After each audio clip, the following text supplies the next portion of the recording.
Hola, my friend! I've been waiting for you. I'm excited to find out what's going to happen in the story of Ceniciento, a Cinderella story. We will continue learning about the chores we discussed last week as we discover the rest of the story. Today, you will finish reading Ceniciento, a Cinderella story. Cinderella is like the male version of a different fairy tale you've probably heard before. Also, by the end of this lesson, you will be able to express your obligations, things you have to do, like chores, using new vocabulary. Make sure you have a copy of page 4 from the PDF where you're going to label the chores pictured as you follow the story. Feel free to pause at any time. Okay, let's see what's up with Marcelo. ¡Vámonos!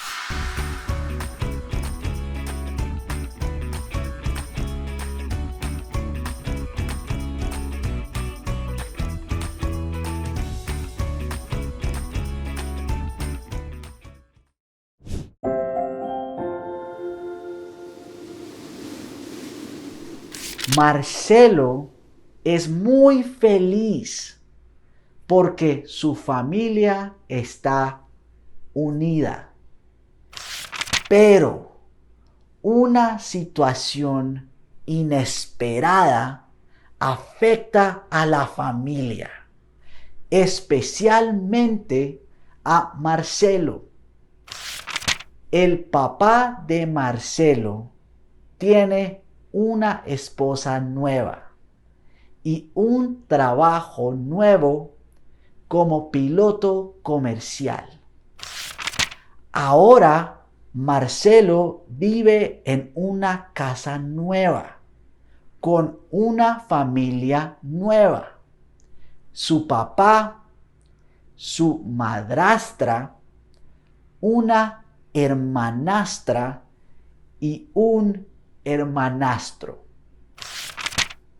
Generalmente, el papá está ausente de la casa por mucho tiempo y Marcelo está en casa con su madrastra y sus hermanastros.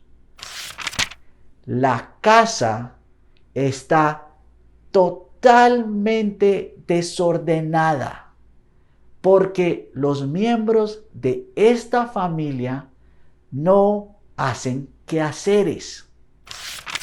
Un día, Marcelo decide limpiar un poco. Él barre el piso y aspira las alfombras.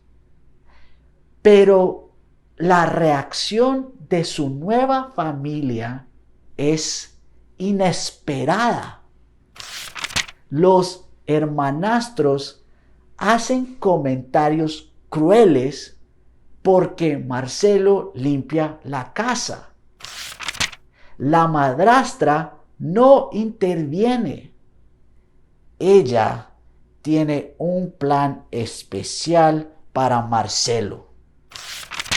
Ella asigna a Marcelo todas las actividades de la casa, todos los días. ¡Qué cruel! Entonces, Marcelo tiene la obligación de preparar el desayuno, el almuerzo y la cena, lavar los platos y sacar la basura. Marcelo también tiene que limpiar el baño y ordenar los dormitorios de sus hermanastros. Luego, él necesita alimentar al gato y pasear al perro. Después, él tiene que lavar la ropa de toda la familia. Finalmente, Marcelo tiene que quitar el polvo de la chimenea. La ropa de Marcelo siempre está sucia de cenizas. Entonces, los hermanastros deciden llamar a Marcelo Ceniciento o Cinderello. La madrastra y los hermanastros piensan que Cinderello es un nombre muy gracioso. ¡Qué cruel! Pero Marcelo se siente ofendido. Él no se llama Ceniciento ni Cinderello. Triste, exhausto y ofendido, Marcelo completa sus quehaceres. Finalmente, el papá está en casa y Marcelo habla con él de la actitud tóxica de su nueva familia. El papá comprende que Marcelo no es feliz. Ahora, Marcelo vive tranquilamente con su mamá, su hermanito, su abuela, su tía y su primo. Fin. Wow, what a story. I'm glad there was a happy ending for Marcelo. He was a good kid. But the stepmother and stepbrother and sister, man, they were not nice. That Ceniciento Cinderello nickname was mean, and the amount of work they had him do was just cruel. Que cruel. So, let's look at all the chores he had to do so that you can review your PDF sheet and work on your pronunciation. This time, I want you to go first and say the words. It's okay if the pronunciation isn't quite right. Don't be afraid to make mistakes. Then I will say them for you so you can hear the correct pronunciation. And afterwards, we are going to say them together. Woo! This is going to help so much. Okay, are you ready? You start. Go ahead.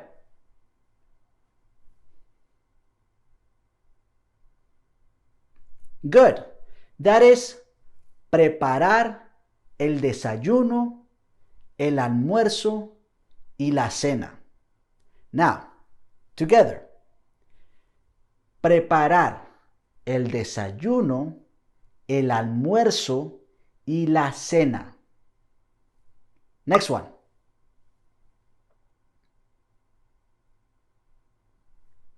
Good. Lavar los platos. Together. Lavar los platos. Next one.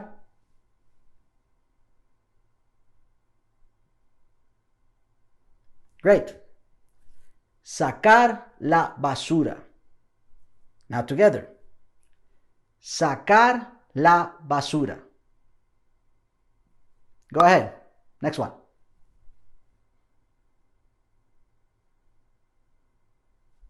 Good. Limpiar el baño. Together now. Limpiar el baño. To clean the bathroom. You're doing very well. Next one.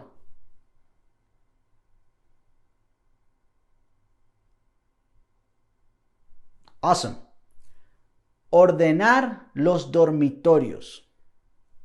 Together. Ordenar los dormitorios. To tidy up the bedrooms. Next one.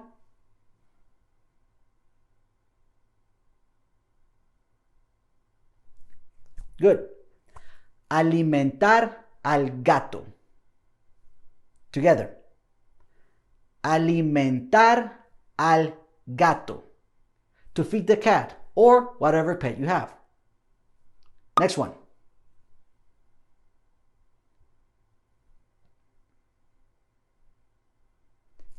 Pasear al perro. Together. Pasear al perro.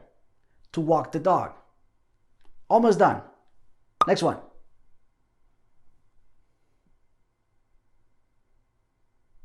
Good.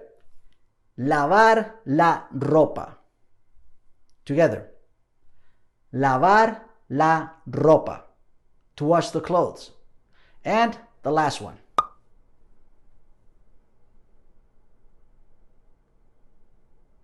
Quitar el polvo. Together. Quitar el polvo. This literally means to remove the dust, to dust. Marcelo has to dust the chimney. No wonder he ends up covered in ashes or cinder, cenizas, and they start calling him Ceniciento, Cinderello. Poor Marcelo had so many obligations. And let me emphasize obligations because he was made responsible for completing all of those chores. So now I'm going to show you two simple phrases you can use to express obligation. And the easy part is that they work the same way in English and in Spanish. Phrase number one is tener que. Tener que means to have to.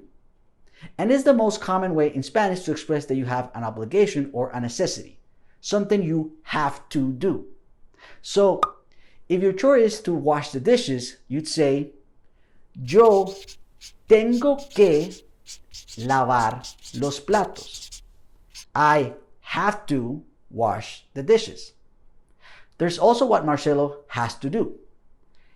Él tiene que lavar los platos. He has to wash the dishes. Did you notice the difference between these two examples? Good. The only difference is the person with the obligation. In the first one, I have to wash the dishes, while in the second, he has to wash the dishes. Or maybe you have to do it. Yo tengo que, tú tienes que, él tiene que. I have to, you have to, he has to.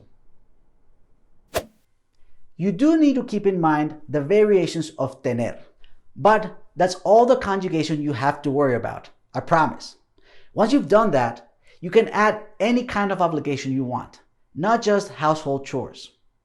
You have to study Spanish? Easy. Say, yo tengo que estudiar español. Go ahead, say it.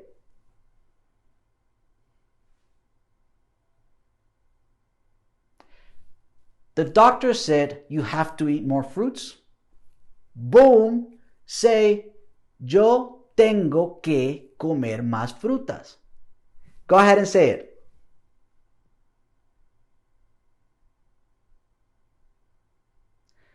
Marcelo's mean stepmother said you have to clean the bathroom.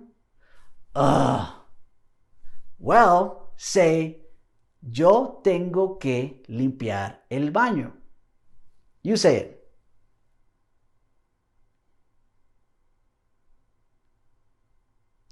Yes!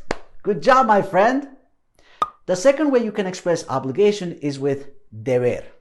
In this context, deber means must. You must do something.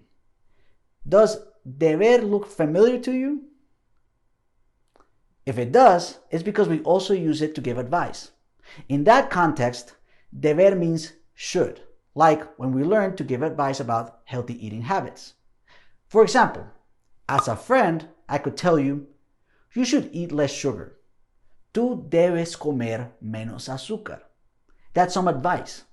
But as your doctor who is concerned about your health, I can tell you that you must eat less sugar. Tú debes comer menos azúcar. So, the context will tell you if deber means should or must. But it works the same as tener que, and you can use them interchangeably to express obligation. Yo tengo que sacar la basura. Or, yo debo sacar la basura.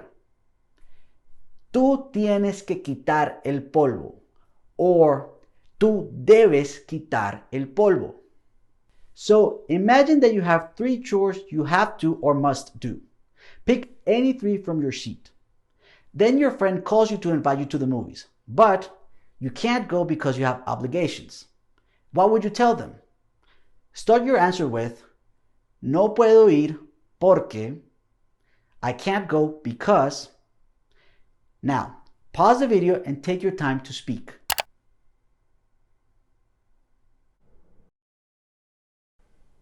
So, you might tell your friend, no puedo ir porque primero tengo que ordenar mi dormitorio. Luego, debo lavar mi ropa. Y después, tengo que pasear al perro. Or you can switch tengo que with debo because you can use them interchangeably. Excelente! You did great! Let's recap what you learned today. In this lesson, you finished reading Ceniciento, a Cinderella story, and learned how to express your obligations using new vocabulary. Thank you for reading Ceniciento with me. We should do this more often. In the meantime, keep practicing and improving your Spanish. Until then, I'll see you next class. Ciao! Nos vemos! Hey.